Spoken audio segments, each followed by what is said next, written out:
அஸ்ஸலாமு அலைக்கும் வரஹ்மத்துல்லாஹி வபரகாத்துஹு. நபித்தோழர் அபூ ஹுரைரா ரலியல்லாஹு அன்ஹு அவர்கள் அறிவிக்கக்கூடிய இந்த ஹதீஸு ஜாமியு திர்மிதி, ஸஹீஹ் இப்னு மாஜா, முஸ்னத் இமாம் அஹ்மது போன்ற ஹதீஸ் நூற்களில் பதிவு செய்யப்பட்டிருக்கு. நபி ஸல்லல்லாஹு அலைஹி வஸல்லம் ஒரு நாள், நான் சில கலிமாக்களை சொல்லித்தர்றேன், அதை எடுத்துக்கொண்டு உங்களில் செயல்படுத்தக்கூடிய நபர் யார், அல்லது செயல்படுத்தக்கூடிய நபர்களுக்கு இதனை கற்றுக் கொடுக்கக்கூடிய நபர் யார் என்ற ஒரு கேள்வியை நபி ஸல்லல்லாஹு அலைஹி வஸல்லம் கேட்டாங்க. உடனே யார் ரசூலல்லாஹ், நான் அதை செய்கிறேன் என எழுந்து நின்ற யார் சொல்கிறா, அபூ ஹுரைரா ரலியல்லாஹு அன்ஹு அவர்கள். நபி ஸல்லல்லாஹு அலைஹி வஸல்லம் அவர்கள் என்னுடைய கையை பிடித்து 5 விஷயங்களை எண்ண ஆரம்பித்தாங்க.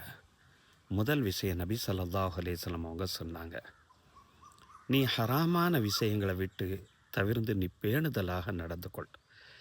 ஹராமான விஷயங்களை விட்டு தவிர்ந்து நீ பேணுதலாக நீ நடந்து கொள்.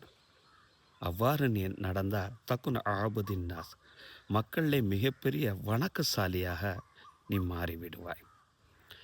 இரண்டாவது விஷயம் நபி ஸல்லல்லாஹு அலைஹி வஸல்லம் சொன்னாங்க, வரல பிமா கசம் அல்லாஹு லக், அல்லாஹு தாலா உனக்கென்று இந்த உலகத்தில் எதை தந்திருக்கிறானோ அதை நீ பொருந்திக்கொள்.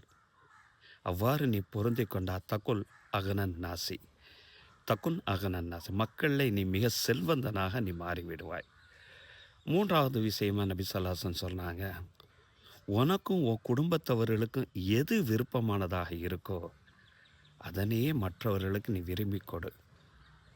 அதே நேரத்தில் உனக்கும் உன் குடும்பத்தவர்களுக்கும் எது வெறுப்பானதாக இருக்கோ, இது நம்மளுக்கு நடக்கக்கூடாது என்று எதையெல்லாம் நீ நினைக்கிறாயோ அதனையும் மற்றவர்களுக்கு நீ வெறுத்து விடு.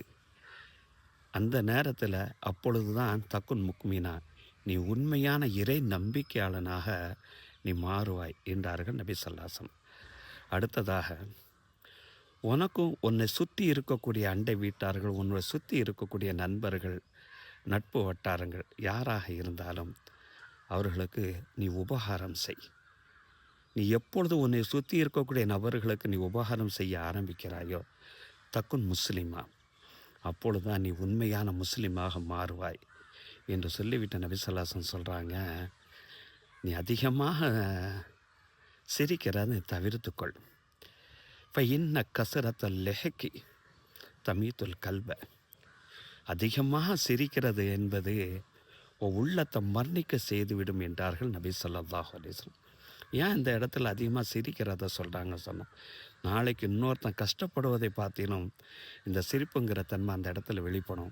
உன் உள்ளத்தில் இரக்கமே இல்லை என கேட்கக்கூடிய அளவுக்கு மாறிவிடும் அல்லவா.